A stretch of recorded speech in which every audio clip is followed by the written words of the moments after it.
guess I was only, like, I played school team sports, but the only real extracurricular sport I ever played was hockey, but I was always terrible at it. I was consistently the worst player on my team, and it was once I finally had a fight and I won, just realizing like I did this all on my own. I felt like when I was on team sports, it was always, if the team won, it wasn't because of me, but if we lost, it was because of me. They'd say, oh, we lost because you're crap. But when I boxed, I realized if I lose, it's on me, but if I win, it's on me too. It's only your decision whether you win or lose. And a big part of it too was realizing, like, there was a few fights later on where I was fighting guys that I knew were bigger than me, taller, faster, more skilled.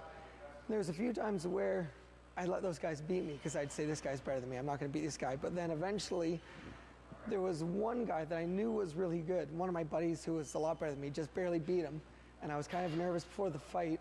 I think this is it. This is when I really fell in love with boxing. I said, you know what? Screw it. I'm beating this guy. I don't care what it takes. I'm going to beat this guy today. And once I realized that you can find all these different ways to win, I can beat guys who are way better than me just by sheer determination. Like Brian used to tease me, like when I was a kid, I always go, I'd say, Brian, what do you want me to do? He'd say, all you got to do is win. And at first I'd go like, oh, that's a stupid, smart-ass answer. Like, that doesn't help me at all. But then one day I realized, like, hey, that's all I have to do is win. I can decide however I'm going to do that, but it's solely up to me whether I win or lose. Like, winning and losing, the difference between winning and losing is a decision that you make on how far you're willing to go to win. And I think that was kind of where I started to love it. Even today, I don't think I'm the best boxer. I'm far from the best boxer. I'm not the fastest guy. I'm not the strongest guy. But when I do win, it's because I'm not going to let the other guy beat me. And that's all there is to it.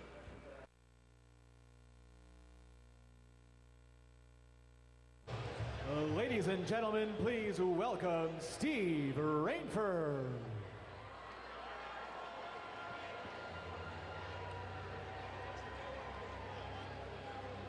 Sid, both fighters coming to the ring are very early on in their professional career. Steve Rainford, though, 1-2 with his only win coming via the knockout.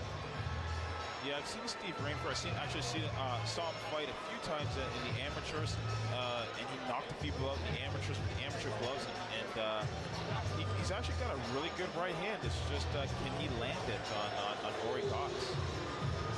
Michelle, the amateurs are quite different from the pros. Yeah, and you know, not just in scoring, but in the way they attack a bout. Well, and I think too, the interesting part about this fight is the fact that it's one of two rematches that we have on this card. So these two fighters faced off 9 months ago, with Cox coming away with a unanimous decision. And then we saw Cox, you know, the last time out here at the Hershey Center, he came away with his first KO. So he's, you know, riding a really big high too. And then you gotta wonder what Steve Rainford's, you know, thinking and wanting to do now with this rematch against Aurey. It's always a matter of, ladies and gentlemen, coming down the aisle, Aurey Cox. Aurey Cox making his way to the ring, and Sid, following up on what Michelle said, what do you learn from a guy from your second time fighting him or third time fighting him? You know, when I hearken back to Arturo Gotti and Irish Mickey, you know, I look at that, and each fight got better and better and better. Yeah, and so, like, you know, Rainford, it's a matter of, like, why did he lose? Did he lose because of a skill thing, or was it a tactical thing? And what has he done differently now that makes him believe that he's going to come in here and win this fight? And that's what makes this intriguing. It's a big deal for Steve Rainford coming in, going from 1-2 to maybe 2-2 or 1-3. He does not want to go 1-3, so this is a huge pivotal fight for him in his career. I don't know about you guys, but I'm just waiting for Brampton Batman. He's come out with Aurey Cox every single time. He has, and you know what? So I'm hoping that he comes out again. I don't know. I gotta love it. Yeah, maybe this is the suspense we're all waiting for. It's Batman coming out yet again. You gotta love it. You know, as obviously important and stressful and everything that goes into being a professional fighter, you gotta have some fun with it sometimes too, right? And that's one thing that I think a lot of people really identify with in Aurey Cox, because he's got this zest, this love for life, and just, you know, not being perfect and knowing and understanding that. Yeah, and Aurey Cox, you got to give it to him. He understands that it's a show. This is entertainment, and he's ready to entertain before he gets in the ring Yeah. and when he's in the ring. Exactly. I was going to say, put your show, when you're 3-0, put your show on in the ring. Your show doesn't start outside the ring, it shows in the ring. And you know what? I got to say something. I love Aurey Cox. The guy has, he has this, for lack of a better pun, he has this aura about him. He does. He has this way of carrying himself that I think is very special. Yeah, and hopefully that carries over into the ring. I mean, you know, a good person outside the ring, and let's see what he's going to do in the ring tonight.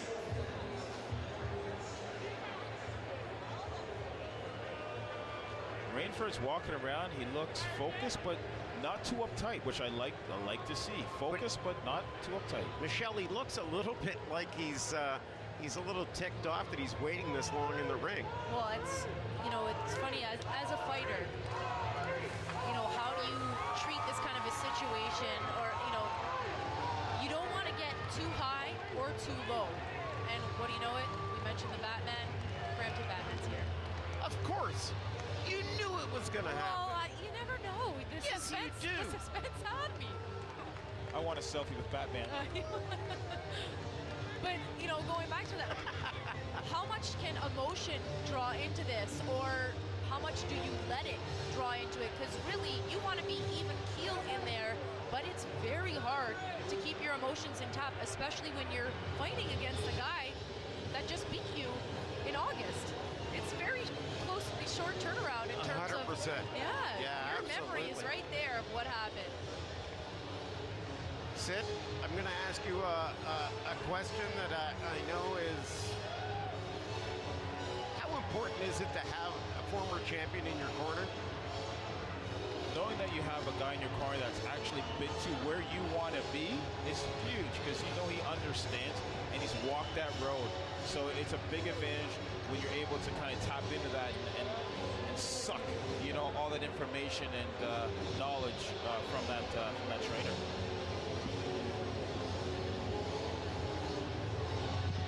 They call him the rock star, but I'll tell you something, Aurey Cox has been one of the best that's been produced in the local Ladies area. and gentlemen, Pressler Law Firm, OLG Slots at Woodbine, and OLG Slots at Ajax proudly present this 6th round tilt in the super welterweight division.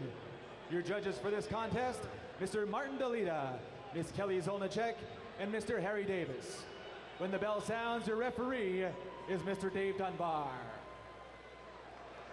Introducing first, fighting out of the blue corner, wearing black trimmed with white. Competing tonight in his 4th pro bout, he has one career victory coming by way of knockout. From London, Ontario, weighing in at 159.6 pounds, Steve Rainford.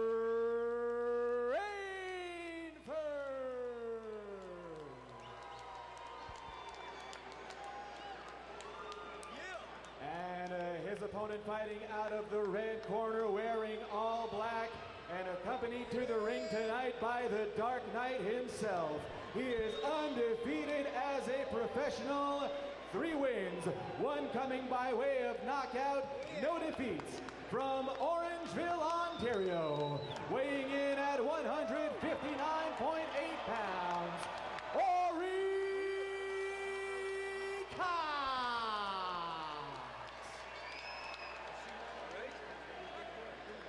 Head moving, hands strong. Gentlemen, I only went through the rules in the dressing room. I like a good clean fight. I want you to blame my commands at all times. Protect yourselves at all times. Above here is a good blow. Above here is a good blow. Any questions from the red corner? Blue? Gentlemen, touch gloves, go to the bell. Good luck to you both.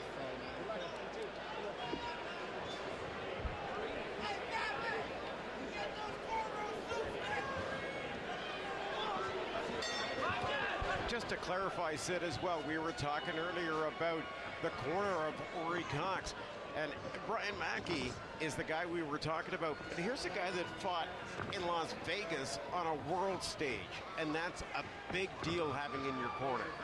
Yeah, he understands what it is to perform under high amounts of pressure, and like you have.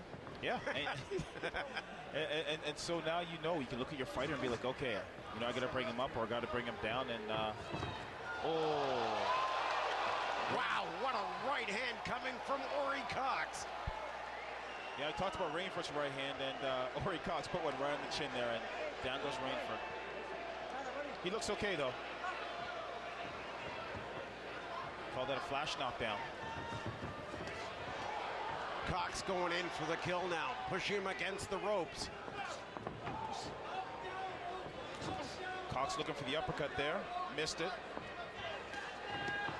Again, good quality cut, and Cox knocks him down for a second time in the first round.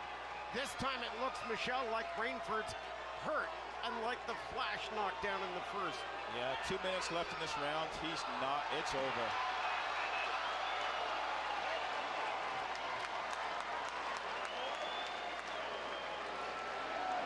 Wow, what a thunderous right hand coming from Aurey Cox, Michelle. Unbelievable. You could tell Rainford, you gotta hope that he's okay. Yeah, they need to get a stool on for that, gentlemen. Yeah.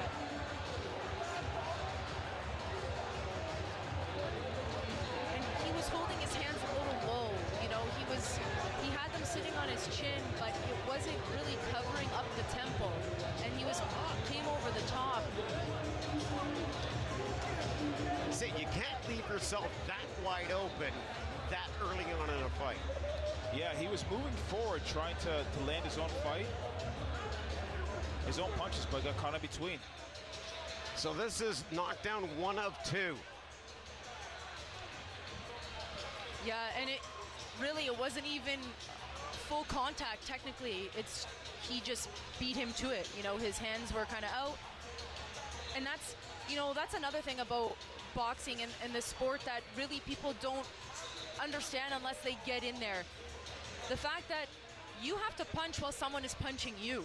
It's not, okay, I'm going to give you 2 punches and you punch me back 3 punches and back and forth. Yeah, it happens at times, but I mean, it's punching while being punched. And sometimes whoever gets there first is exactly who's going to come out the victor, and that's what happened with Aurey Cox, especially on that flash knockdown. Yeah, and the straightest line is usually the quickest one, and Cox went straight, Rainford came around, and that was the result. Cox giving Brampton Batman a big hug, too. Yeah, we'll go to the ring for the result of this one, but we all know what happened. A first round KO from Aurey Cox. 2 rights dropped Steve Rainford twice in the first round. Aurey Cox coming up big here at the Hershey Center. Ladies and gentlemen, referee Dave Dunbar stops the fight at 1 minute, 16 seconds of round number 1. Your winner by TKO, Aurey Cox.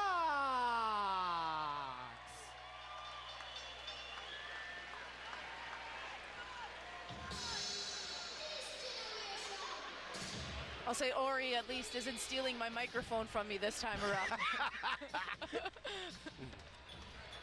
He didn't just do it once to you. He did it 3 times. He's a sweetheart. I will have you know that he contacted me Yes, he did. the day after, and he said, I had no idea that I did that. My coaches showed me the film afterwards. I am so sorry. But he was excited about the win, and as he should be. It was his first professional knockout. Now he gets a second professional knockout in front of former Raptor Alvin Williams, who's in the house front row with us. Absolutely taking on some of the action here as Aurey Cox wins his 4th in a row, and this one in style, Sid. For sure. Alvin Williams and Batman watching him do his thing.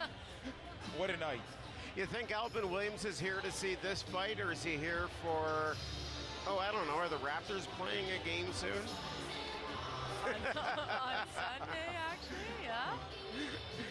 There's Aurey Cox. He comes through with a big knockout in the first round.